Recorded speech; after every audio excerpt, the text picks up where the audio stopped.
एक लोटा पानी। चैतक महीना था। ग्वालियर राज्य का मशहूर डाकू परशुराम अपने अरबी घोड़े पर चढ़ा हुआ जिला दमोह के देहात में होकर कहीं जा रहा था। कलांक दोपहरी थी। प्यासे के कारण परशुराम का गला सूख रहा था। कोई तालाब, नदी या गांव दिखाई ना देता था। चलते चलते एक चबूतरा मिला जिस पर एक शिवलिंग रखा था। छोटे और कच्चे चबूतरे पर बरसात के पानी ने छोटे छोटे गड्ढे कर दिए थे, इसलिए महादेव जी की मूर्ति कुछ तिरछी सी हो रही थी। यह देखा परशुराम घोड़े से उतरा और उसे एक पेड़ से बांधकर अपनी तलवार से महादेव जी की पिंड को ठीक बिठलाने लगा। परशुराम बोला, महादेव गुरुजी है। परशुराम के गुरु थे, इसलिए मेरे भी गुरु हैं। वे भी ब्रह्मा थे, मैं भी ब्राह्मण हूँ। उन्होंने अमीरों का नाश किया था और गरीबों का पालन किया था। वही मैं भी कर रहा हूँ। मूर्ख लोग मुझे डाकू कहते हैं। धनवान से जबरन धन लेकर दीनों का पालन करना क्या डाकूपन है? तो बना रहे हैं ग्वालियर राज्य में मेरे लिए 5,000 का इनामी वारंट जारी किया है और भारत सरकार ने 25,000 का मेरी गिरफ्तारी के लिए 30,000 का इनाम छप चुका है। वे लोग अमीरों के पालन और गरीबों के घालक हैं, इसलिए मुझे डाकू कहते हैं। डाकू वे है या मैं, इसका निर्णय कौन करेगा? खैर, कोई परवाह नहीं। जब तक शंकर गुरु का पंजा मेरी पीठ पर है तब तक कोई परशुराम को गिरफ्तार नहीं कर सकता। लेकिन क्या मैं आज प्यासे के मारे इस जंगल में मर जाऊंगा? मेरे 15 साथी जो सब पढ़े लिखे और बहादुर है, अपने अपने अरबी घोड़े पर चढ़े मुझे और खोज रहे होंगे। जब वे मुझे इस जंगल में मरा हुआ पाएंगे तब वे नेत्रहीन होकर बड़े दुखी होंगे। बाबा गुरुदेव, क्या एक लोटा पानी के बिना आप मेरी जान ले लेंगे? तब तक एक बुढ़िया वहां आई। उसके हाथ में एक लोटा जल था और लोटे के ऊपर एक कटोरी थी जिसमें मिठाई रखी थी। परशुराम, बूढ़ी माई, तुम कहाँ रहती हो? बुढ़िया बोली, थोड़ी दूर पर शेखुपुर गांव है, बागों में बसा है, इसलिए दिखाई नहीं देता। वही मेरा घर है। जाति की अहीर हूँ बेटा। परशुराम बोला, यहाँ क्यों आई हो? चबूतरे पर पानी और मिठाई रखकर बुढ़िया बैठ गई और रोने लगी। परशुराम ने जब बहुत समझाया तब वह कहने लगी, बेटा, मौत के दिन पूरे करती हूँ। घर में एक लड़का था और बहू थी। मेरा बेटा बिहारी तुम्हारी ही उम्र का था। उसी ने यह चबूतरा बनाया था और कहीं से लाकर पसीने उसी ने महादेव यहाँ रखे थे। रोजाना पूजा करता था। पर साल इस गांव में कुल मुही ताउन लेक आई। बेटा और बहू दोनों एक 10 साल की कन्या छोड़कर उड़ गए। रोने के लिए मैं रही गई। उससे बेटा मरा तब से मैं रोज एक लोटा पानी चढ़ा जाती हूँ और रो जाती हूँ। इस साल वैशाख में नतीन चंपा का विवाह है। घर में कुछ नहीं है। न जाने कैसे महादेव बाबा चंपा का विवाह करेंगे। परशुराम महादेव बाबा चंपा का विवाह खूब करेंगे। तुम यह पानी मुझे पिला दो, बड़ी प्यास लगी है।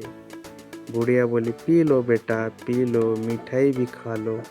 यह पानी जो तुम पी लोगे तो मैं समझूंगी कि महादेव जी पर चढ़ गया। आत्मा सो परमात्मा, मैं फिर चढ़ा जाऊंगी। पी लो बेटा, पी लो, पहले यह मिठाई खा लो।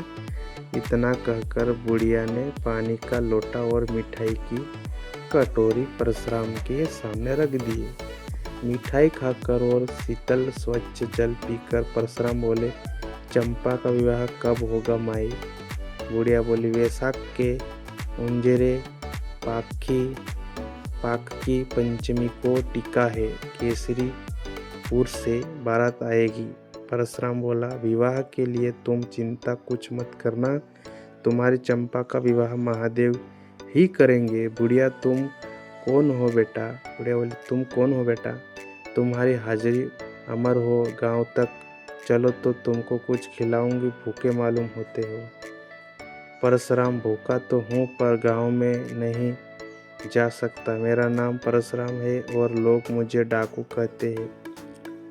आगरे के कप्तान यंग साहब, जिन्होंने सुल्तान डाकू को गिरफ्तार किया था, 3 सिपाहियों के साथ मेरे पीछे लगे हुए हैं। मेरे साथी छूट गए हैं, इसलिए मैं गांव में नहीं जा सकता।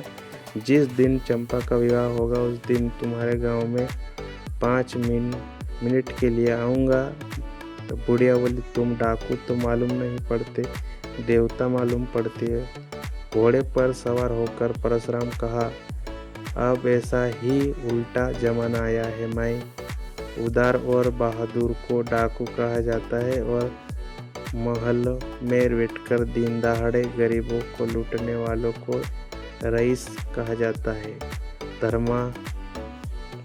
धर्मात्मा भीख मांगते हैं, पापी लोग हुकूमत करते हैं, पवित्रताएं उधारी फिरती है और छिनालों के पास रेशमी साड़ियाँ है। कलयुग है ना, मैं जाता हूँ, मेरा नाम याद रखना, पंचमी को आऊँगा। परशुराम चले गए। बुढ़िया ने भी घर की राह ली। महादेव जी पर जल चढ़ाकर उसने चंपा से परशुराम के मिलने की सारी कहानी बयान कर दी। गांव का मुखिया भी वही खड़ा था, उसने भी सारा हाल सुना। मुखिया ने सोचा, मेरा भाग जग गया, इनाम का बड़ा हिस्सा है।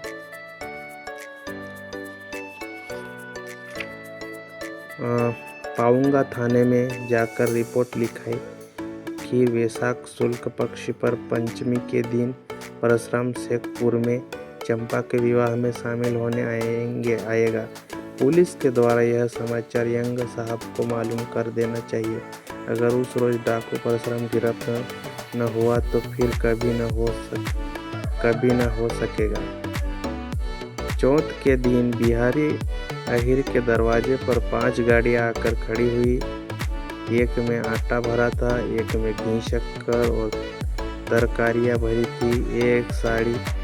एक गाड़ी में कपड़े थे, तरह तरह के नए थानों से वह गाड़ी भरी थी। चौथी गाड़ी में नए बर्तन भरे थे और 5वीं गाड़ी तरह तरह की पक्की मिठाइयों से भरी थी। गाड़ी वालों ने सब सामान बिहारी अहिर के घर में भर दिया। लोगों ने जब यह पूछा कि यह सामान किसने भेजा, तब गाड़ी वालों ने कहा कि हम लोग भेजने वाले का नाम और धाम कुछ नहीं जानते। हम लोग दमोह के रहने वाले हैं, किराए पर गाड़ी चलाया करते हैं।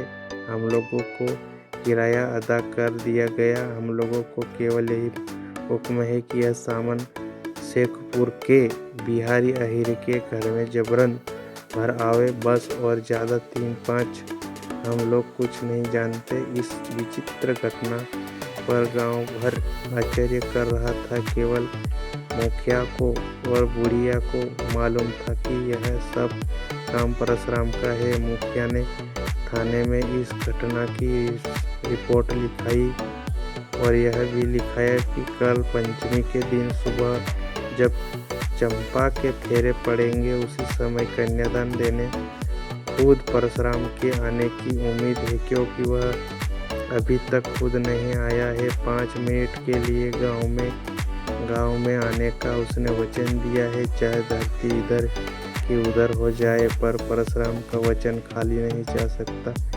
चौथ की रात में ही मिस्टर यंग साहब अपने 30 मरकट सिपाहियों के साथ शेखपुर में आ धमके।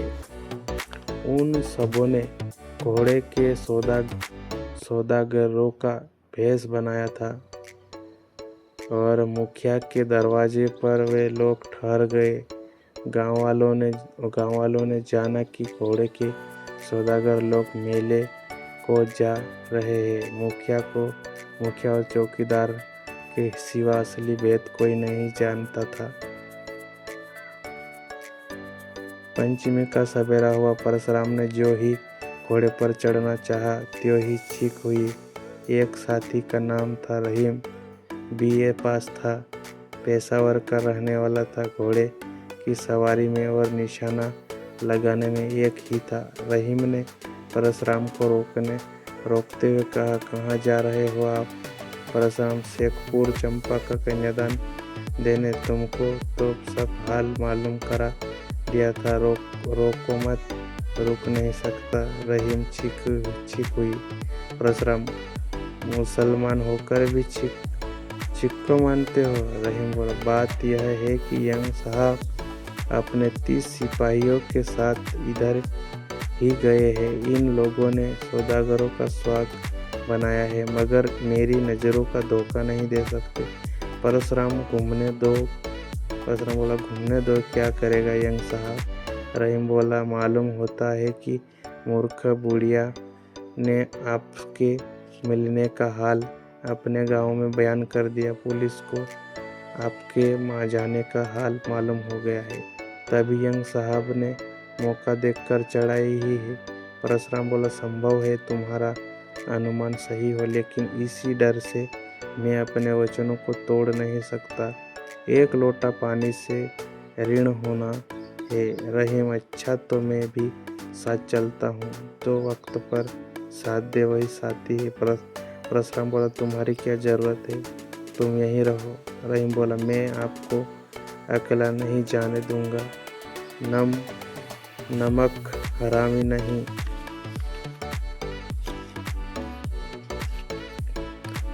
करूंगा, आपकी जान जाएगी तो पहले मेरी जान जाएगी। दोनों घोड़े पर सवार होकर शेखपुरी और चल दिए। वे उस समय बिहारी के दरवाजे पर पहुंचे जब चंपा के फेरे पड़ गए थे और कन्यादान समय आ गया था। अपने घोड़े की बागडोर रहीम को पकड़ाकर परशुराम उतर पड़े और घर में घुस गए। 5 मुहरों से परशुराम ने चंपा का कन्यादान सबसे पहले दिया और वे बाहर जाने लगे। गांव वालों ने जान लिया कि इस व्यक्ति ने ही 5 गाड़ियां सामान भेजा था। श्रद्धा के मारे उन लोगों ने परशुराम को घेर लिया। मारे खुशी के बुढ़िया की बोलती बंद थी। एक आदमी बोला, वाह मालिक, बिना जलपान किए कहाँ जाते हो? दूसरा आदमी लोटा लिए चरण धोने का उपाय करने लगा। तीसरा आदमी परशुराम को बैठने लिए अपना साफा धरती पर बिछाने लगा। चौथा आदमी दौड़ा तो एक दोने में मिठाई भर लाया। परशुराम कहा, कैसे पागल हो तुम लोग? जिस कन्यादान दिया उसी का भोजन कैसे करूँगा? इतना कहकर वे घर से बाहर आ गए। घोड़े पर चढ़ते चढ़ते परशुराम देखा कि यंग साहब ने सदल बल उनको घेर लिया और परशुराम ने उनको ललकार कर कहा, गांव के बाहर आकर मर्दूनी दिखाओ। इसके बाद रहीम के साथ परशुराम ने घोड़े को एड़ लगाई और गांव से बाहर हो गए। साहब ने पीछा किया। सब लोग घोड़े पर सवार थे। तड़ातड़ गोलियां छूटने लगी। वे दोनों भी फायर करते जाते थे। परशुराम और रहीम के चुप निशानों से 5 सिपाही मार डाले। परशुराम को भागने का अवसर देने के लिए रहीम ने अपना घोड़ा पीछे लौटाया और वह सिपाहियों के साथ जूझने लगा। सब लोगों ने उसे घेर लिया। धनाधन गोलियां छूटने लगी। 3 सिपाही रहीम ने मौत के घाट उतार दिए। उसने शरीर में 4 गोलियां घुस चुकी थी। एक गोली घोड़े को लगी। घोड़ा और सवार दोनों ही मर गिरे पड़े। तब तक परशुराम 1 कोस आगे निकल गए थे। साहब ने रहीम को वहीं छोड़ा और परशुराम का पीछा किया। 3 कोस के बाद परशुराम दिखाई पड़े। साहब की गोलियों से परशुराम घोड़ा घायल होकर गिर पड़ा। परशुराम पैदल चलने लगे। आगे था एक नाला, 5 और 3 गज चौड़ा था, 30 हाथ गहरा था। बरासती पानी से उस नाले को खंदक का रूप दे दिया था। परशुराम ने कूदकर उसे पार करना चाहा, परंतु पैर फिसल गया। वे खदक में गिर पड़े। किनारे यंग साहब आ खड़े हुए। नीचे अंधेरा था, साफ दिखाई न पड़ता था। जो ही साहब ने नीचे झांका, त्यों ही परशुराम ने गोली छोड़ दी। विक्टोरिया के इकबाल साहब तो बच गए, मगर उनका टॉप उड़ गया। सिपाहियों ने गोली छोड़ी। परशुराम एक किनारे छिप गए। फायर खाली गया। साहब ने कहा, 30 हाथ गहरे गड्ढे में गिरा तो भी निशाना मारा रहा। शाबाश बहादुर, शाबाश। तब तक परशुराम ने आवाज के निशाने पर एक गोली छोड़ दी। साहब के पास एक सिपाही खड़ा था, उसकी खोपड़ी उड़ गई। साहब ने कहा, हमारे 9 आदमी काम आ चुके हैं, मगर डाकू का एक ही आदमी मरा। एक सिपाही था राजपूत। उसने आगे बढ़कर कहा, मिट्टी गिराकर डाकू को दाप देना चाहिए। आवाज का निशाना साध कर परशुराम ने गोली छोड़ी। राजपूत बेचारा मरकर गिर गया। साहब ने कहा, वेल परशुराम, तुम बाहर आ जाओ। हम तुम पर बहुत खुश है। तुम पर बहादुर और बात का टनी आदमी है। हम तुम्हारे निशाने पर खुश हूँ। परशुराम जवाब दिया, मैं अपना वचन पूरा कर चुका। एक लोटा पानी से ऋण हो गया। अब मरने का डर नहीं है। साहब, अगर तुम डाका डालना बंद करने की कसम खाओगे तो हम तुमको वायसराय से कहकर छुड़ा लेगा। इत्मीनान करो और बाहर आओ। तुम भी बात का टनी, हम भी बात का टनी। आज से तुम हमारा दोस्त हुआ। परशुराम बाहर निकल आए और आत्मसमर्पण कर दिए। यंग साहब ने उनको गिरफ्तार कर लिया और आगरा ले गए। कुछ दिनों मुकदमा चला, मगर यंग साहब ने परशुराम को साफ बरी करा दिया। परशुराम ने समझ लिया, अच्छा उद्देश्य होने पर भी आखिर डकैती थी बहुत बुरी चीज, उसका समर्थन हो ही नहीं सकता। अतः एक उस काम को छोड़ दिया। वो साधु हो गए और उससे अपने साथियों को नेकी का जीवन व्यतीत करने का उपदेश दिया। परशुराम हरिद्वार में जाकर 5-7 साल तक घोर तपस्या की और सन 1935 ईस्वी में गंगा जी की बीच धारा में खड़े शरीर त्याग दिया। परशुराम ने यह दिखला दिया कि विपत्ति को देखकर भी वचन का पालन करना चाहिए।